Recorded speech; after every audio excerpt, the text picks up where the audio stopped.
Mbote lisusu bandeko nanga, bino bandeko oyangai, masolona député, il y a le mardi, to commis déjà le 8 juin 2021. Masolona député, lobi tolobela ki makambu ya ba sage femme, lelo tokolobela moi makambu misusu Sama Lukonde, Jean-Michel, asisi mission na e na province ya Nord et Sud Kivu pona kotala ba sinistré, ya makambu ya volcan. Azongaki déjà à Kinshasa, la capitale. Na Irumu, bandi konabiso, au moins 5 personnes, Bakoufi, Nassima Yakoboma, 56 personnes, et la République, le gouvernement et à Congo, ils allaient inquiets pour Namakambu Yango. Masolona de Pité, c'est l'acquittement et Abatutu, Bazaki Kolandela, na cadre ya Liwaya général Delphin Kaimbi, Bango Nyon Sata Moutoumon côté Bakangi. Le tribunal a estimé que Batuango, Baza, Nalikambouté, qu'est-ce que j'ai dit? Je parle du tribunal, c'est comme si on était civil. Voilà. Bah estimé que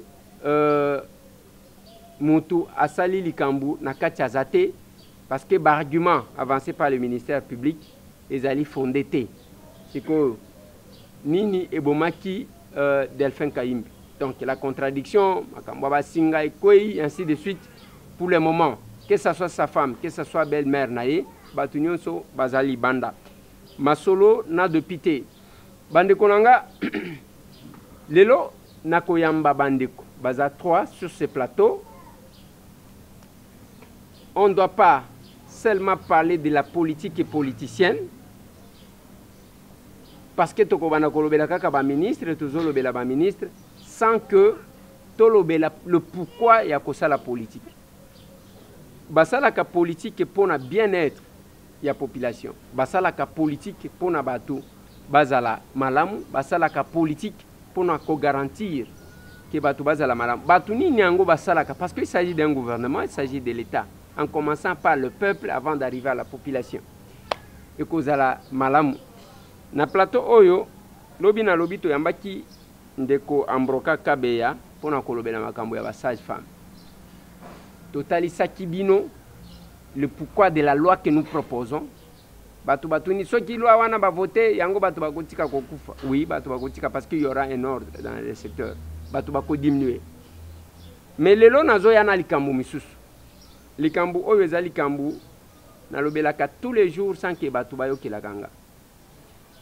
Je me demande s'il y a un pays au monde qui s'est développé avec une économie entre les mains de l'étranger.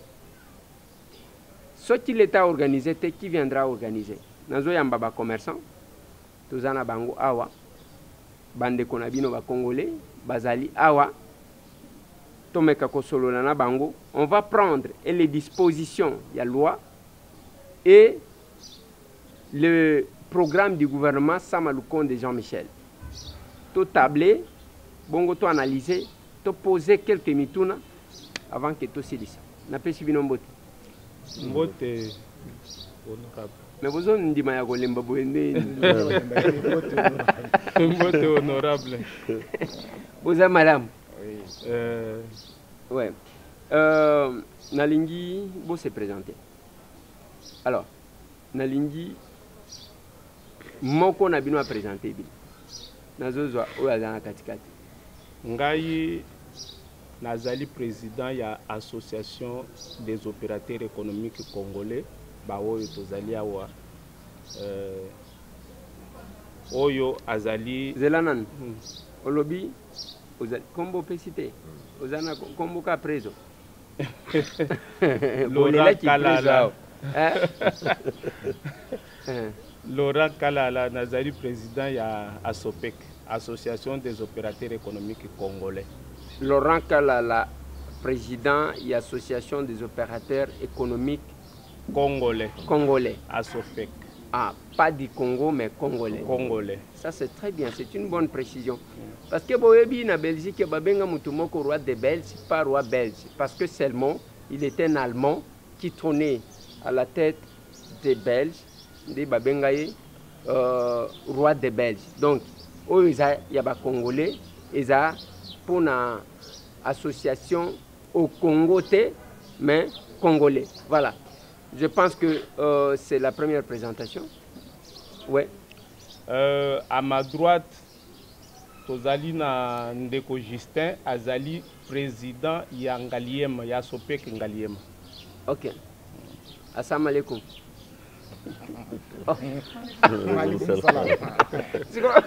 Ngala nzaji ko kanisa ke. Voilà. Oza musulman, donc ade oza musulman na yote. Ezaka moi lukia. Ezaka moi luk. Ok. Biso toza ba chrétien. Ouais. À ma gauche toza na ndeko Robert azali rapporteur ya association na direction générale. Binopé. Merci. Bokoma pe na ba rapporteur. Voilà. Nalingi to kende moins rapide parce que télé pesa ngonga. Monsieur le président. Nalingi ko benga yo président fondateur de. Nini ememi bino na plateau ya masolo na député. Eloko ememi biso ezali souffrance oyo tozali koendure na propre mboka na biso.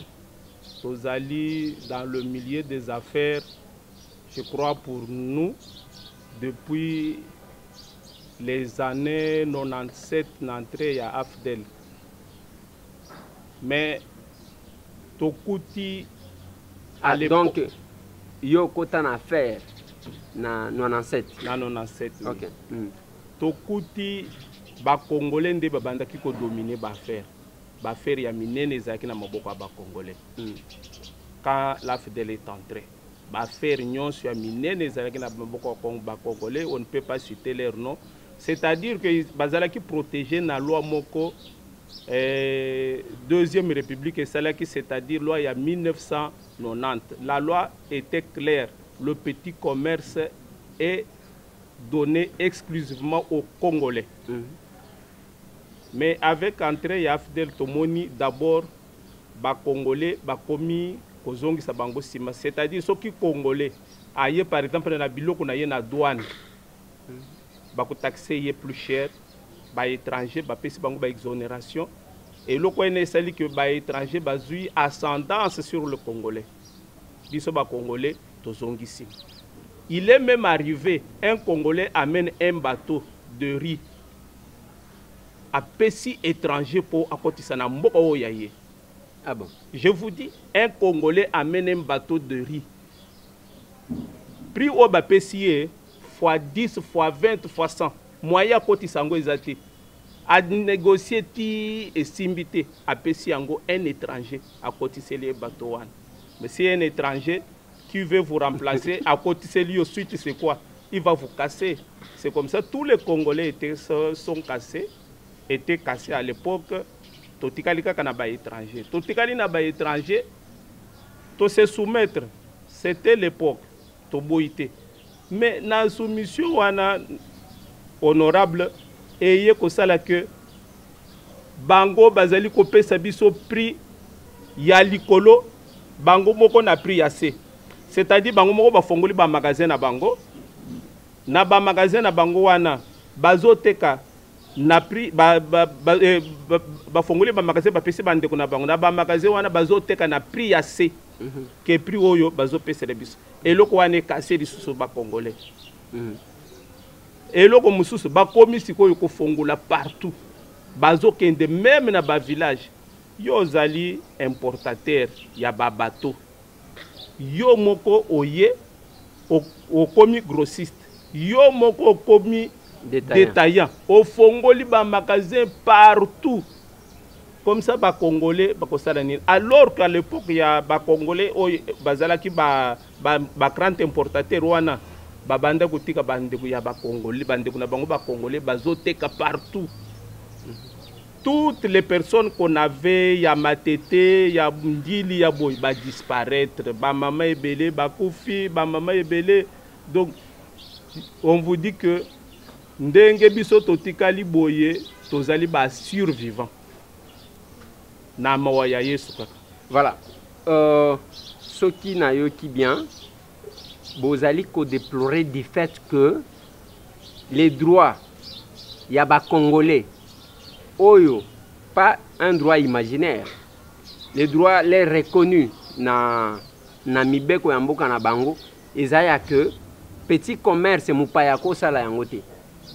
Mais sikoyo bapesi bapaya bakomi mpe kosala petit commerce mais batikela bino petit commerce ya koteka mikate bamapa banini nakoki kopesa yo exemple moko tozalaki na mama moko ya Mongafula c'était une veuve wana nzambe asungi ye aza na bana 9 nzambe asungi akomi koye kozwa mapa awa na centre ville akomi kozwa camion mobimba ya mapa honorable akei camion esili asunga bana na ye afuta ba classe tout bato babandaki kotekela ye mapa comme on ne peut pas citer les noms bakei kofongola dépôt ya mapa pembeni ya mama wana comme babanda ko livrer ba se renseigner azotekela wapi bafongoli kaka pembeni ya mama wana olia ko renforcer mama wana bafongoli dépôt ya mapa pembeni ya mama wana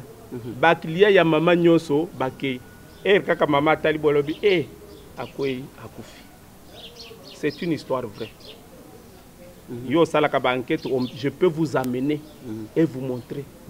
On a pleuré cette histoire. Oui, mais makambo bongo pe ezayebele.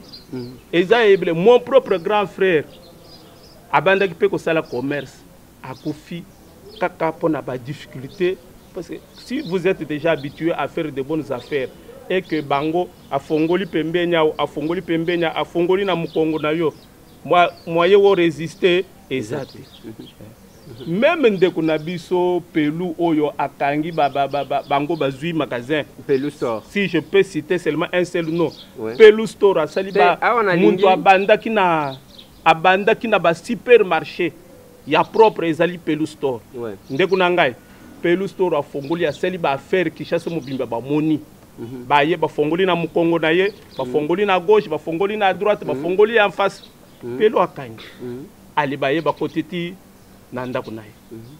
Voilà, c'est vraiment intéressant ça.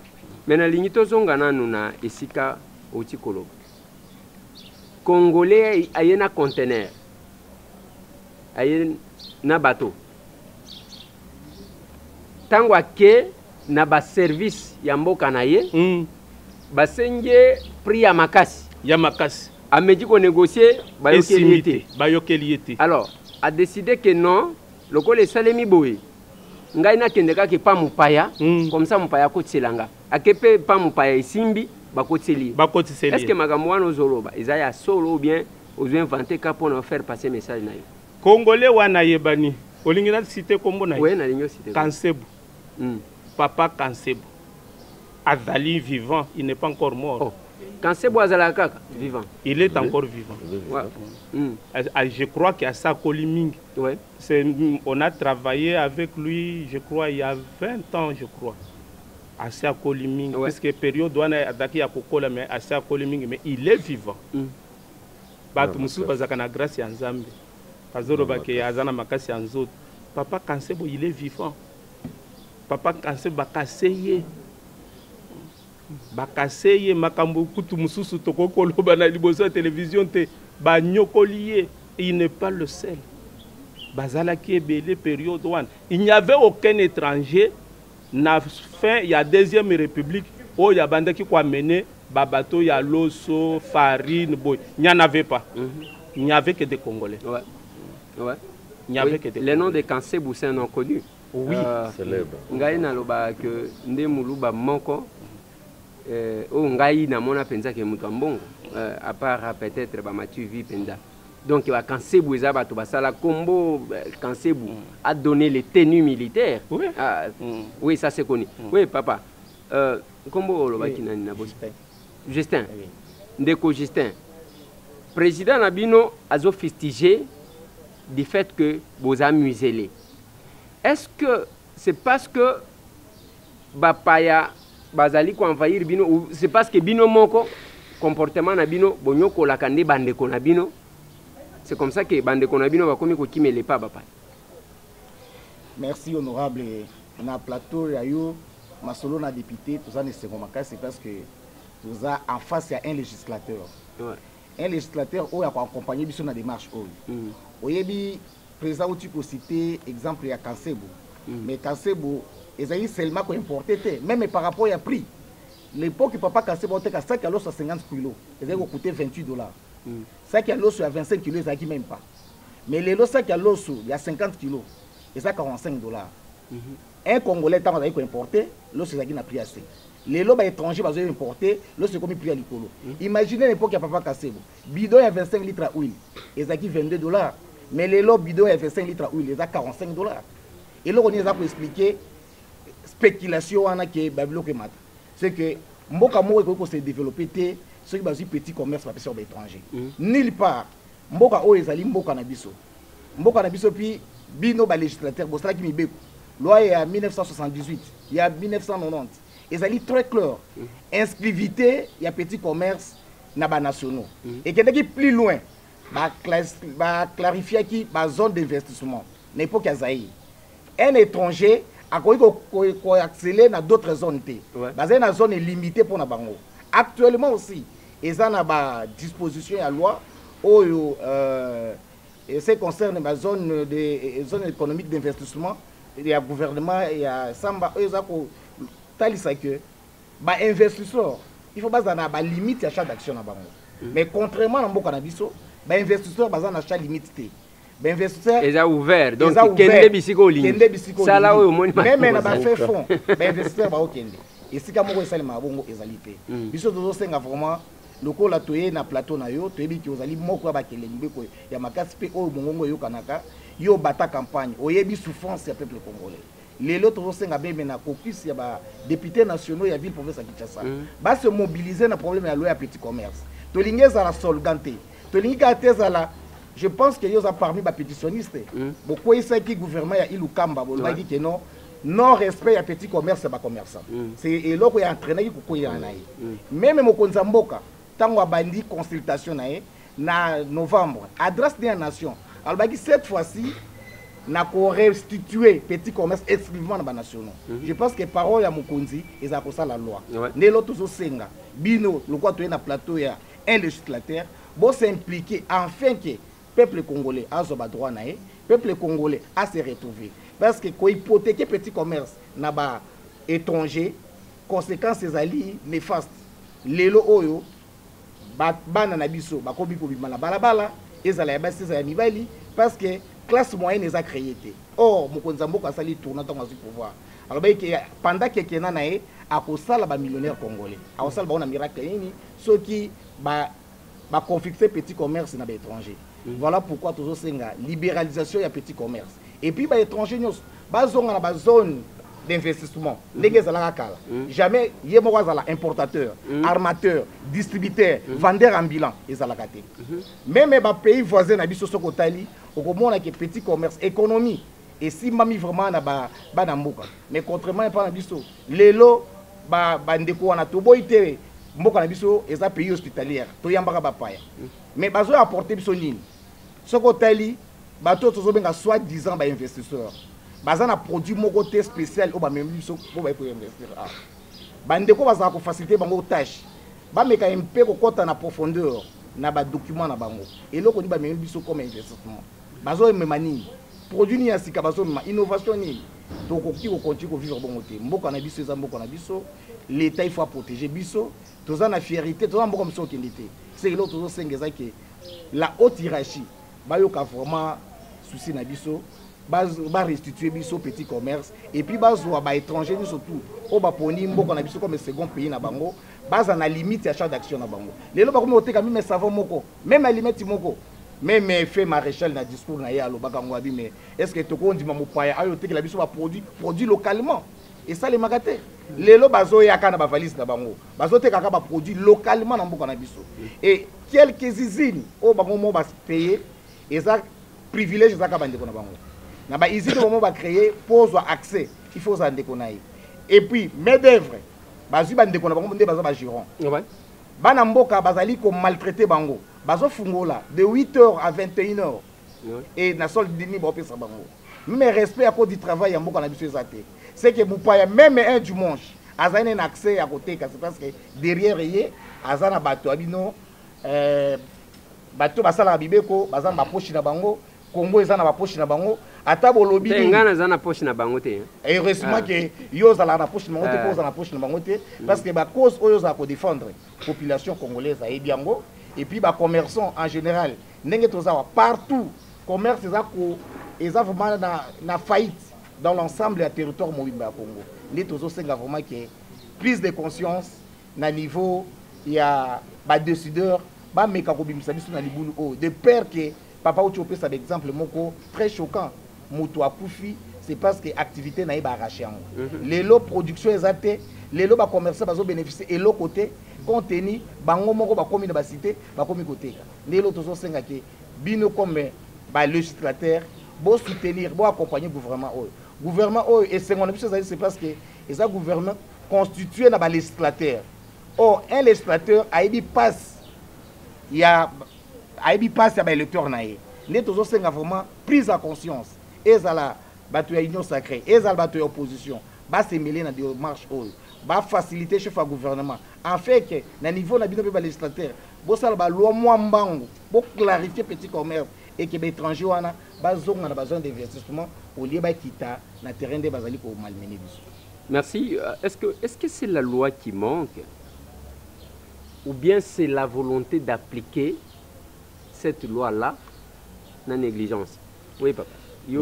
Merci beaucoup, honorable, pour ce permis de puisque vous avez vraiment porte-intendant au peuple. Loi ekoti kozala ka ndenge to évoqué mais problème est la volonté na détermination wana mais loko epesi biso na esengo mingi tango tozomona premier ministre a présenté programme na ye ya gouvernement devant bino ba honorable puisque eza eloko moko ya inventé bongo te devant bino a ebisi bino po na lobaka yango te nazo tanga disposition yo alobela kibino kuna pour na chiter na ba conséquences au biso tozo mona na axe 37 na ba programme ndenge nini eloko nini ko pesa bomengo na mboka alobi boye l'application rigoureuse de la loi sur le petit commerce qui garantit l'exclusivité aux nationaux et en plus de cela alobi na axe 37 promotion de la classe moyenne nationale eloko moko eloko moko tokoti kozwa lokola exemple muke tango maladi oyo ya covid ekoteli biso tomonaki difficulté ya liboso ke importation ekomi pasi biloko mosusu na bamboka ya bapaya ekoki koyawa te epesi biso mayele ke non soki tozala makasi na biso ya kosala bilanga awa tozala makasi na biso ya kosala masango awa tokoki koluka ke masango euta libanda te. C'est de la même manière na bomengo oyo ya mboka soki ba commerçant oyo ba tenor penza ya économie ya mboka bazaka ka bapaya mais boka ni sateke ba investissement ya malambo ekozala pona nini bakopona bisika nini oyo bakoki kozala na main d'œuvre muke pour étouffer activité na bangote. Mais ce qui congolais azaki non ba pesier existe petit commerce exclusivité ndenge mokonzi mboka a promettre ango oyo kozala na corollaire penza que non tokomi ba millionnaire.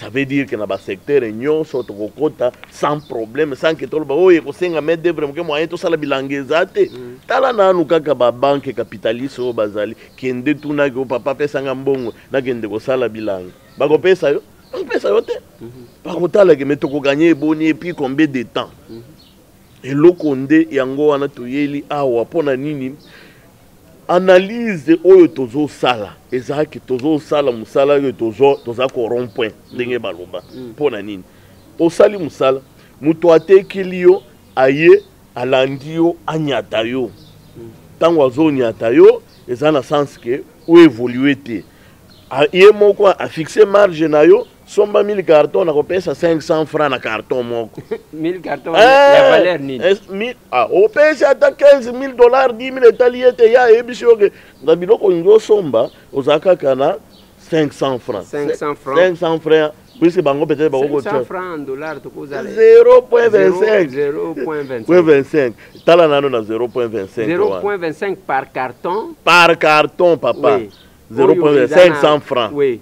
alors yo somme biloko ya 15 000 bayebisi yo kino bénéfice na yo yango wana 0.25 bon d'accord yo pondi o fournir effort yango 500 francs mais tango yo ozokoma wana olobi ok d'accord d'abord tango yo ozozwa 500 francs ozwi visiteur ata ngai oyo nake kotala yo na magasin osombeli ngai kaka secret moko donc bénéfice ekei alors tango azosala bongo ase limité wana te mais yo so obimisi paquet opesi ye ya kozela te ke boye obimisi paquet ya mbongo opesi ye yo sikoyo okeye kovanda na point de vente ke nazelaka mwa 500 ngo wana ntango nazoteka au fur et à mesure nazozwa yango pendant que yo ozozela oyo kaka pembeni na yo ke omoni tata wana oyo atekelaki yo 1000 bidon ya mafuta asali point de vente na ye me ye moko asalaka mafuta yango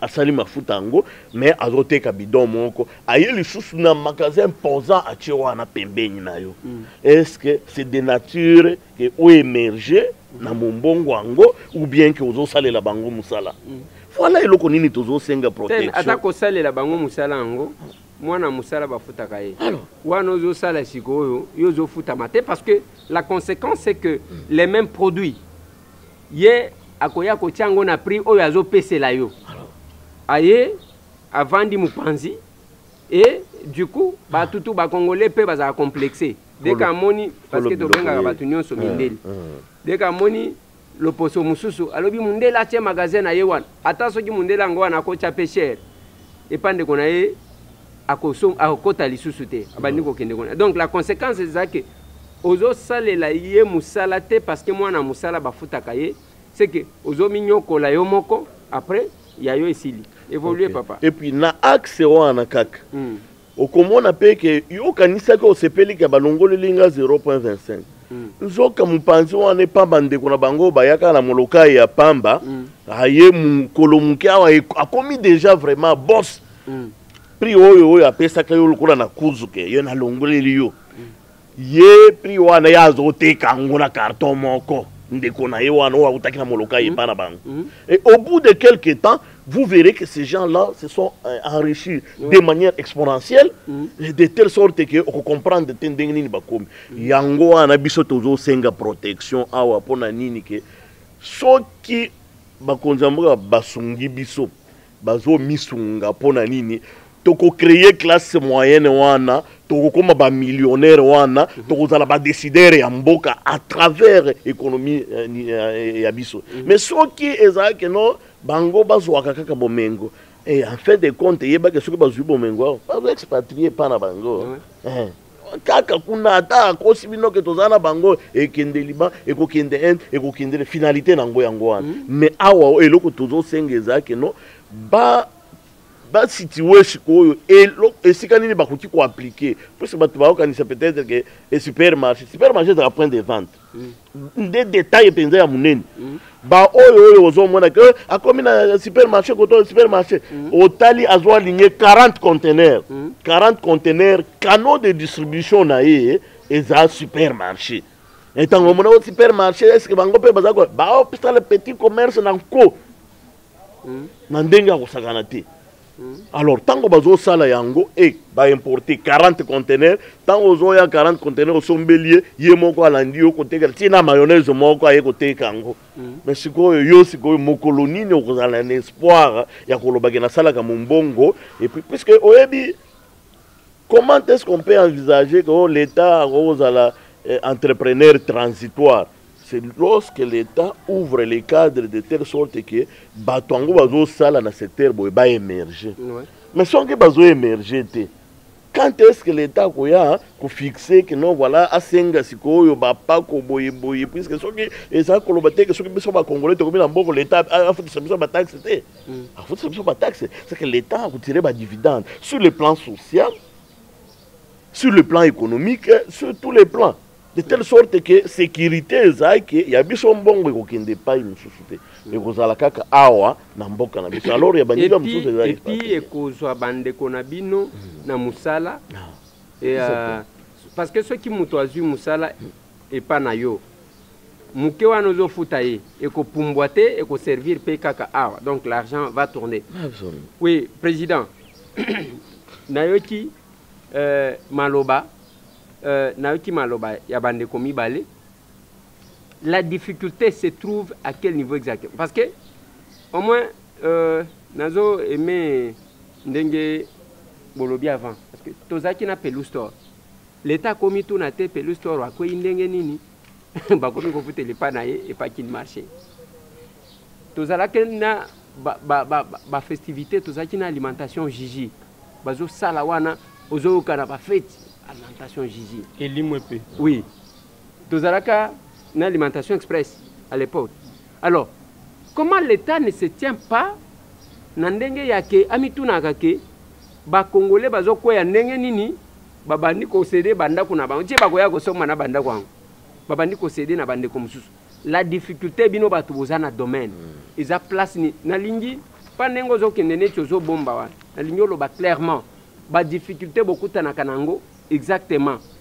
Et puis awa ne vous en faites pas moto pe akokanga yo aza te anere ezalaki kotia bato na kasho bazomona bango ezalaka lisusu te awa tokomi na état de droit nalingi otoucher bamakambo avec les exemples pas koloba lokola professeur azotangisa bathéorie sans pratique na baexemple ke ozomona neti société boye esalaka boye société boye esali boye biso tokosala boye bango basali boye nalingi ozala quand même le plus clair possible.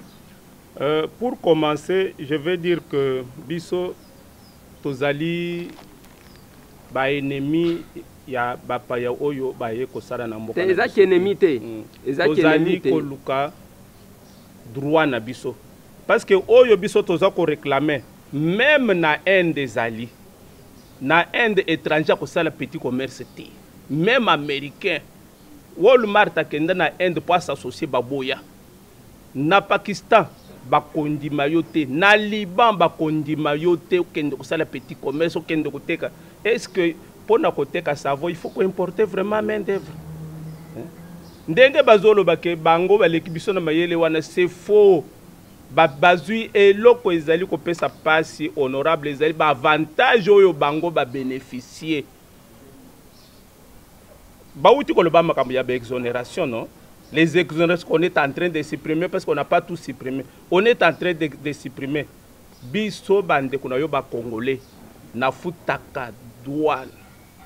Na futaka douane, je peux vous montrer de preuves na futaka douane. Mais bango bazo futa douane. Baza exonéré. Baza exonéré.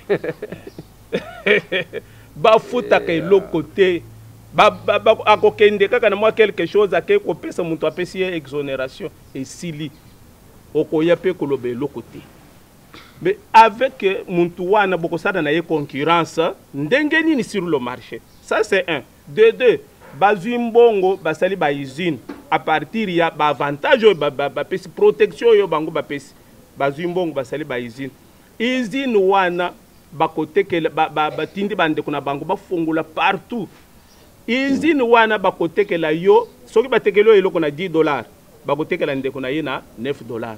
Ndeko na ye maintenant il est capable de vendre à $10 ouais. Compta prix au bango batekeli yo bango bazali à mesure à koteka na prix wana okosana na ye concurrence ndenge nini okosana na ye concurrence ndenge nini bango pe ba oyo bazotekela biso wana bazokita pe bango moko kofungula lisusu.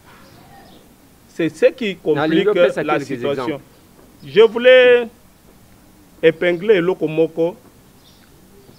Petit commerce, tozo yebisa ba autorité. Petit commerce ndé épine dorsale d'un pays. Petit commerce ndé c'est la classe sociale. Classe sociale a ouezate. Le Congo est le pays le plus pauvre parmi je crois les 3 derniers ou les 4 derniers pays les plus pauvres du monde. Honorable, mais nous sommes parmi les premiers exportateurs de capitaux. Pour nani capitaux nyo ces salam na petit commerce ezokende libanda. Comme vous voulez ezokende Inde, ezokende Pakistan, ezokende Chine, ezokende Liban mbongo oyo ezokende na bamboka wana honorable eleki mbongo ya bidie na bino eleki mbongo oyo bozosenga banyongo libanda honorable tokuti awa batu ebele parce que oza mutu ya batu c'est-à-dire okoloba ke tradition na biso ya bakongolais okoloba oyo problème na ye kamata 10 francs kamata 20 francs kamata boy honorable eza kaka yo te biso nyonso mais sikoyo awa bazali kobotola tout ezokende Liban ezokende Inde ce qui appauvrit encore ba famille na biso ça nous appauvrit et ça appauvrit toutes les familles qui dépendent de nous. Voilà. Nalingi nazonge pa na yo parce que toujours qu'il est moins rapide. Minute na biso et aussi là déjà. Nalingi ce qui aux ana insistance parce que président ils ana mituna misusu azo répondre. Difficulté avec précision na illustration. Nga nalinga kandingwa. Moni ba professeur oyo batangisa ka balobi bon, bazo sala une étude comparative, ne fût-ce que quelques cas d'illustration. Mon nengalobaki, il y a papa quand c'est moi je ne savais même pas que ce vie est encore en vie d'ailleurs. N'a ko profiter ceux qui beaucoup faciliter ngana ke na kutala même na vie wana et kozala pi malam. Donc, au mon exemple oyo ba pesi Pelou Store ezalaki wana. Lelo Pelou Store kin marché ne mtozo foot. Awa même na 20 même ba place ba boya koto. Bango bazo pomper. Nalingi ou expliquer biso avec précision parce que ça domaine na bin. Ngai en dehors ya ki journaliste ou nazo sala naza élu na bin. Je vous promets de vous accompagner parce que ko accompagner bino wana nazo accompagner bino boité. Tozo kende na ko bande pas président nanga.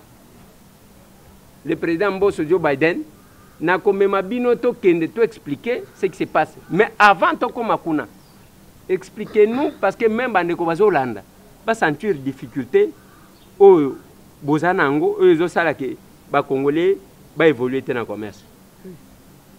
Merci honorable. Mais il n'a pas ça exemple à société moko tozali nango en place. Société Palmico. Et ça firme ya ba indio. Mais société wana azali ko produit bagame belé. Huile de palme, savon, huile végétale. Mais la production na ye moko aza producteur. Yemoko a placé ma point de vente dans la cité.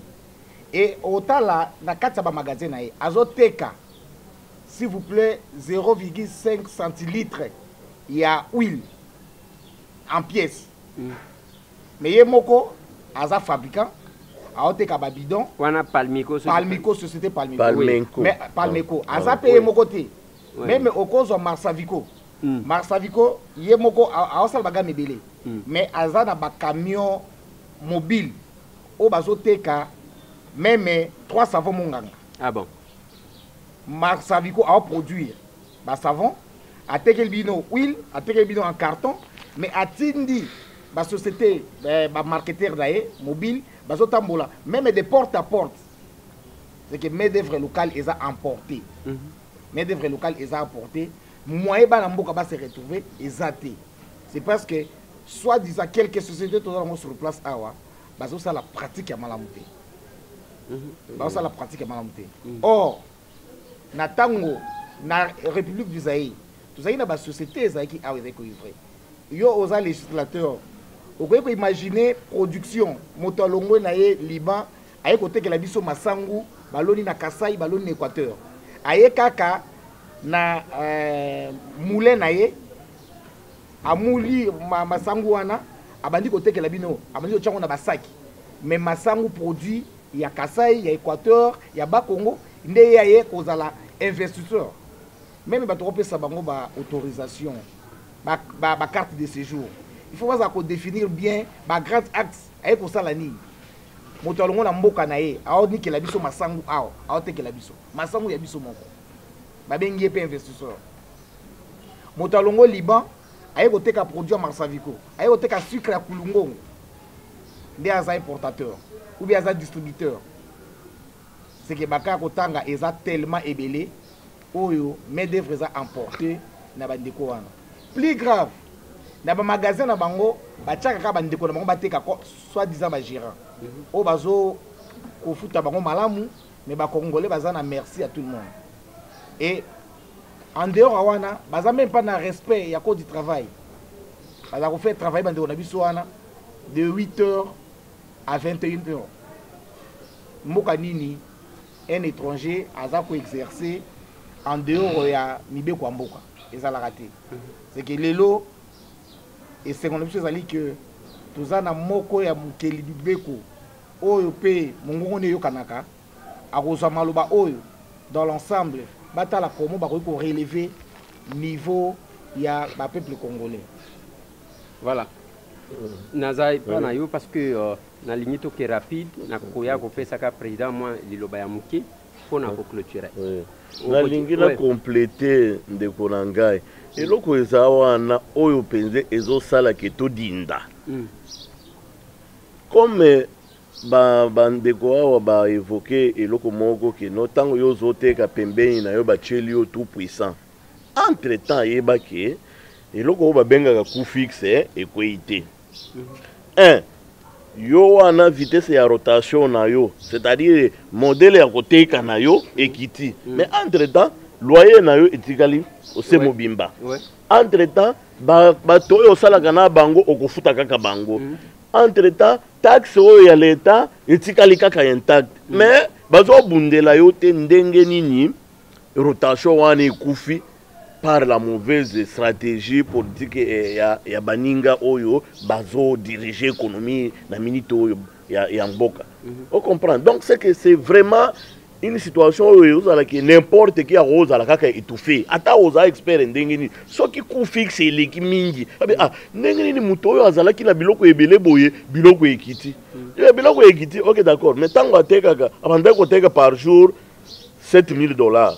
Mais tango ateka $7,000 azo futa loyer na batunyo so bazo sala na ba taxe ya l'État par exemple $2,000. Ye wana recette na ye kiti akomi na 5,000 mais loyer ku fixe wana ya l'État nyonso etikali kaka wana mais okotuna ke difficulté za wapi origine ya munene yango wana pona nini rotation oyo yozo sala affaire ezo tourner malamu te po ozala l'aise okomi po la la pongi abi na ola la pongi te pese na futi loyer te na ola la pongi te pese na respecter engagement boité na ola la pongi te puisque ba ona osala bango na futi bango te ezana origine na ola la pongi te parce que mbongo ya bato nazwa na banque voilà ya kozongisa ngo pe exacté oui c'est exacté puisque soko tali comme vous avez évoqué effectivement la situation ya banque la plupart des cas logique et endettement ezaki plus on s'endette plus on s'enrichit. Mais situation tozana nango ezate que on s'endetter on s'enrichir. Pour la nini même les taux oyo taux d'intérêt banque azo pesa eza déjà ngam ya munene. Alors jusqu'à tel point que pour parvenir à compenser makambo wana et surtout à l'absence ya rotation ya malamu na point de vente na yo c'est que eko bloquer ko étouffer kaka. Alors au moins naka pongezo ya lisusu te muke oya piqué crise à kufi oya sali boye boye.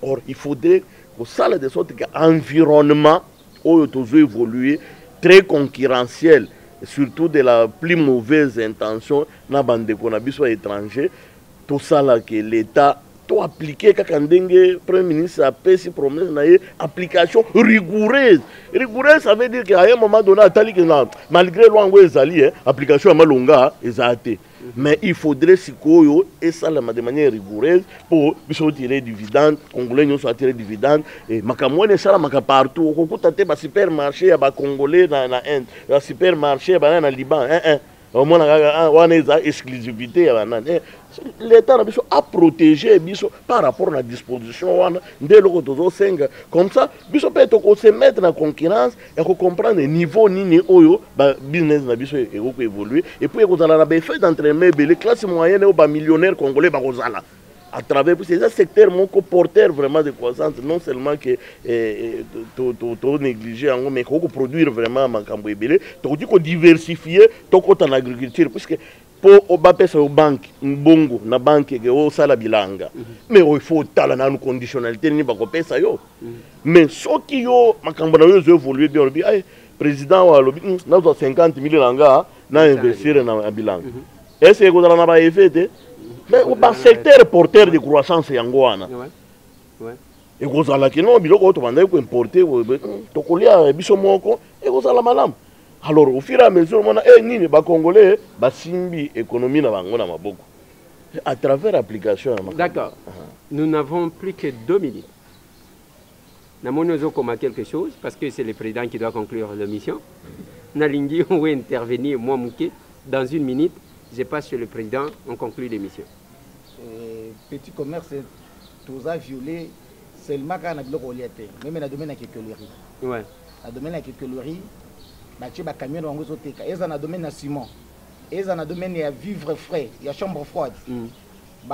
Soi-disant, grossiste, importateur rwanda. Il y a chambre froide, il y a des cités. Il y a des blocs de 1 kg. Et il y a des matés. Il y a des cartons.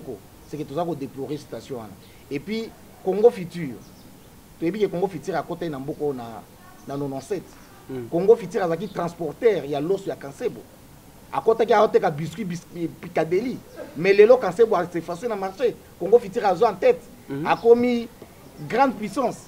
Sosimex. Les lots a commis des surtout. À côté de 97. À côté de 97. Avant 97, il y a distraité. Mais politique, il y a un magasin à cité. Il y a un laximène. Il y a un magasin partout. Il y a un gilet à 100 francs. Gilet à 100 francs. Les Chinois, c'est que le comportement est alors, ceux qui réellement ont capital pour investir, la zone économique d'investissement va se limiter pour nous. La cité, la grossiste, mais jusque là, du fait que nous avons cité, tout le monde a grossiste, détaillant. Alors, le gouvernement vraiment a fondé la mise. Et surtout, structure a pris. Structure a pris ceux qui sont experts, au entouré de la ministre de l'économie, pas même quand même la grille tarifaire, au prix bilo était comme en janvier 2021. Na ozote kama sikol. Je pense que yo oza législateur au somba ipe babilo ko sala ibatu badon na ba fête ya festivité. Jamais ba facture yo somba bilo ko na ba fête ya festivité au comparé na prix ba appliquer les lots. Eza anormal. Mboka nyo mona bilo ko en dollars ezo mata. Et là on va fixer un prix en dollars mais ezo mata. Pas na biso ça faisable. Et puis mati combien? Et le on a 15 comme na 40. Et ça les maraté. Côté wana ce que le gouvernement est don, il y a un qui récupérer. Bango va pesa ka don au gouvernement pour récupérer na bloc na bango. Et puis officier militaire. Moi je pense que pratique wana il fait si là na état de droit tous anango. Ba généraux autre fois on ko bloc na bango ba faciliter bango dédouanement. Les autres na état de droit ba pratique on fait si là. Les autres na état de droit, il faut quand même koye ba prix au ton ya lo se sont makalibanda. Et ça gravité. Comment Tony a l'os, bénéficier d'exonération sur le marché. C'est comme si Batouana va saboter l'action à chef de l'État.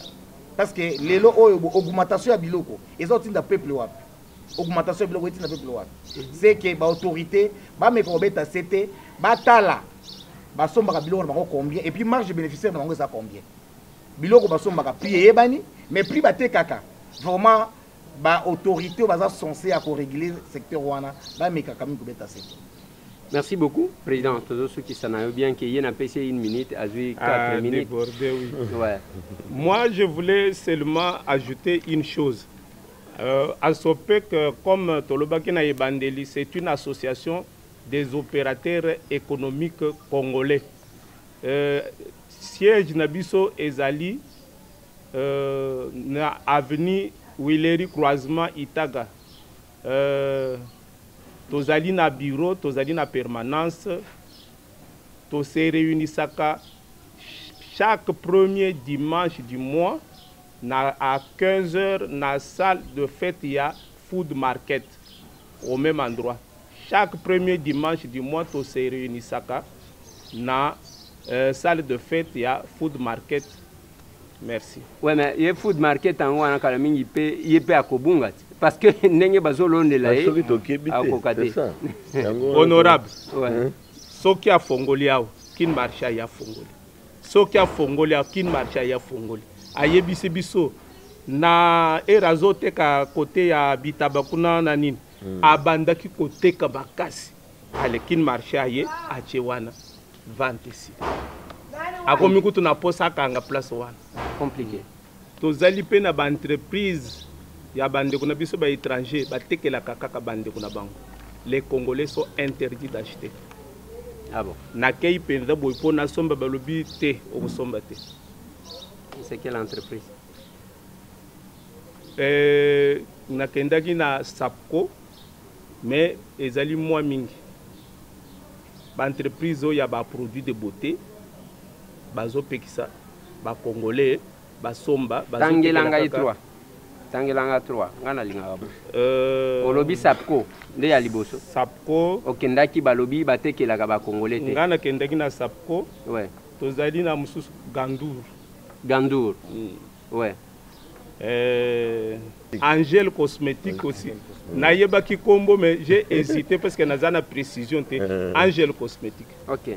Donc Sapco, Gandour, Angel Cosmétique.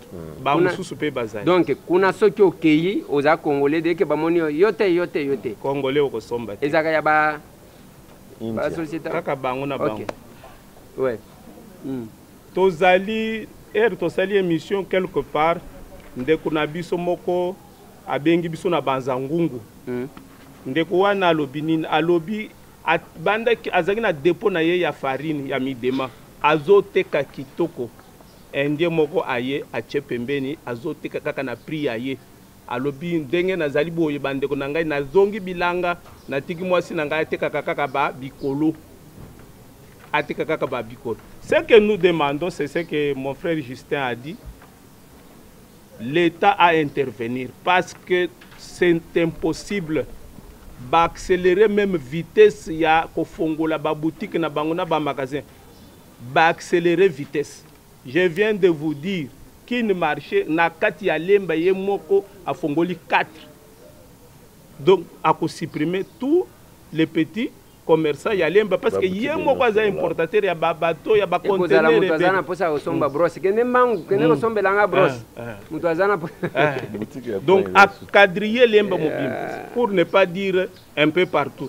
Non tozo senga l'État atinda détail eza besoin na muntu atanga classe pour asala détail te détail muntu nyonso akoki kosala détail tozo senga batinda bango na ba zone ya d'exclusivité basala bazala ba gros ba congolais bakende kosomba biloko na bango na gros baye kote to lingi bakanga ba magasin na bango nyonso wana ce sont des boutiques ba congolais bako remplacer et avantage mbongo yu ba congolais bako zuwa nyonso kotikara na Congo. C'est ça. Nyonso kotikara na Congo et vous verrez la différence et bako pokapeko contrôler les socio-économie ndenge bazo contrôler sécurité les loso qui bango ba tousser Congo mobimbe ko tousser. Parfait. Merci. Merci hein. Merci Voilà, aussi cette émission mais nous sommes d'abord dans le programme. Excellence monsieur le Premier ministre, chef du gouvernement, Sama Lukonde de Jean-Michel.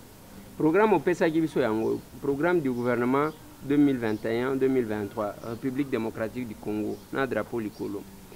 Nous sommes là-bas dans 1.2, un État prospère. 1.2.1, secteur économique et finance. Balobi d'abord un État prospère. Kuna tokei ndeto zui article axe oyo 36 na 37. 36 c'est l'obiboy. Application rigoureuse de la loi sur les petits commerces qui garantit l'exclusivité aux nationaux. 37 promotion de la classe moyenne. Na lingi na lobela eloko moko.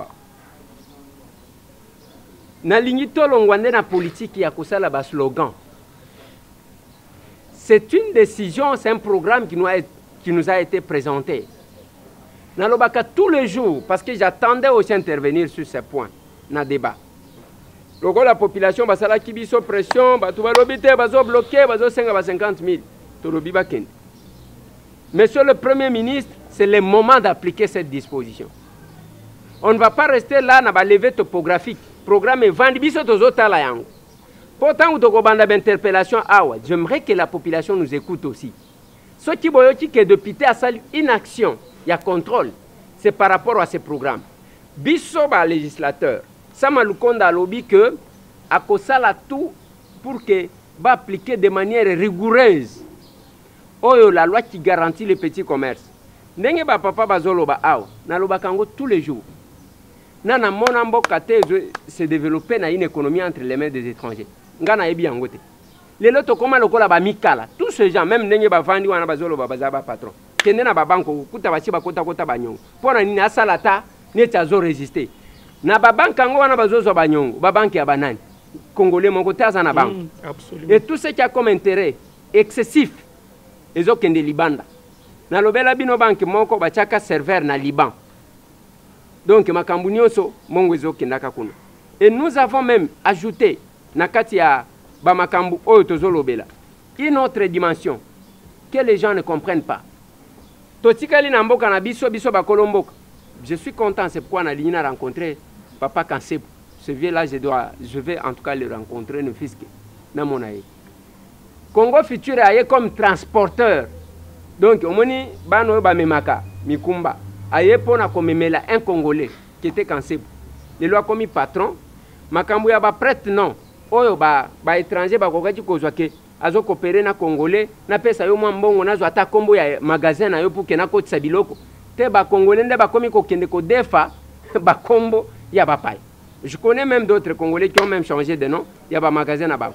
Pona nini? Parce qu'il y a des difficultés qui se font, ba Congolais bazo kokate. Tala taxe, ceux qui ont taxé ne konayo Congolais, tala misisa et telemia. Pas de blagues. Pas ceci. Mais mon père de Kaye, à côté ça quand moi mon cas fini, l'endroit où il pouvait payer 2 millions de dollars, à côté il s'en a 200 000 dollars. À côté ça, il y a facilité. Et bande konanga toti kala tozali ko réfléchir boy. Tozala ki na ba pelou store, tozana ba alimentation juji, tozala ki na ba alimentation express. Ba biloko nyonso to ne banda pelou store lelo nyonso kei. Nyonso kei il fait louer. Mais si tangu tozo zwaka ba kin marché so kinini, bozo pesa bango bazo tonga partout. Ah. D'abord ba congolais bazo travailler kuna bazo futa ma combien? Bande kona bango be expatrié wana bazo zwa combien? Et mbongo wana bango bazo toucher à partir de 2000 dollars kokendeti ba 10 000 dollars. Ezo vanda wapi? Dès que ba futie mbalamo ko ezonge pana iti. Mais congolais wana ba o nyonso batoni na ba supermarché. O ya futa makambongo ebele azana 150 dollars. Ba expatrié ba o bazo ya kaka atali caméra boye. Ce qui a simbi mbongo muke c'est 2000 dollars. Allez-y comprendre bande konanga. Donc tout ce que je peux dire na ba makambu oyo tozali kosala eza que moi papa ngai moi je vais me battre. Nous avons un président qui nous écoute pour le moment. Nous avons un président qui nous écoute. Oui. Dieu merci. Alors et aussi biso pe na parlement tozana Joe Biden. Je vais toquer là-bas. Je vais toquer là-bas pour vous amener ngai na bino to solola na président na biso. Mboso ngai na kotalisa yeka disposition que programme bayela ki biso yango. C'est que moi je veux monsieur le président, honorable président, ils a tout appliqué yango so ki yango te comme ça to bengi samate. Aya koloba na biso ki akosa ki biso, tout simplement ça. Parce que nana mona makambo parce que tango bazo kende ba implanter na ba o bazaki na moi boutique ka ya muke na coin wana. Nana kosombe lisusu. Vraiment. Mutu akosomba zate. Donc bande konanga mboka oyo soki biso moko to télémité les droits qui quand on sait les revendiquer. Amen. Oyo tozo sala ngai na kosala par nanga na kotoke bisika to kotoke mukolo président na biso akoboya soki aboyi ke ba appliquer yango te aboyi peto yamba yete ngai na bino na balabala. Hein papa? Ya solo, ngai na bino na balabala. Comme ça tout ce qu'on va faire et ça qu'on revendiquer un droit parce que sinon beaucoup si la moko na banyon. Moi j'ai vu les gens bazo sala VC a défendre bongo ya banque moyen ko zongi sezate bazui parce que batika ka hypothèque ceux qui ont tali ba banque wana ya bango hypothèque wana ba kozo yo pe lupango wana soit ba yeba chez supermarché na bango soit ba sali mais c'est une politique que je n'ai jamais compris. Donc S'il vous plaît, honorable. Oui. Les Congolais na babank wana intérêt ba kopesa Congolais. Ezakaka pour afutati. Voilà. Pour azal honorable te. Oui. Mais bango moko bazana ba intérêt ya kitoko, ba intérêt lokolo ya poto. Oui. Oui. Et les Congolais ont des intérêts ceux qui na loba aux avertis. Oui. Alors, ils se font de passe. Pour le moment, c'est le temps que j'ai félicité le gouvernement de la création de l'agence autorité de régulation dans le secteur, la sous-traitance dans le secteur privé, ARSP. Et là, on a salaki, il ne faut pas sous-traiter bango, il y a aussi le cas de ces commerçants. Excellence, monsieur le ministre, le premier ministre, Yango, Yomoko Mtoko Machao. Ngai na lobi kaka boye, tolobi awa, ce n'est pas que tokoloba totikala. Tokoloba tokolandela yango. Ce qui est d'application te, okoya ko samba, monsieur le premier ministre. Parce que finalement, tokotika mboka oyo kaka ndengwana. Tout est en train de partir. Et pas bapay. Absolument. Bon, nabandi tosuki wana, et tokosala part na biso. Et puis tokomona plus de 143 998 311 332. Masolona député, lobi tokoloba politique hein. Lobi tokoloba politique. Et là nous tolobe la politique il y a ndenge nini tozali konyokwama rien ne marche. Merci. Tout le monde.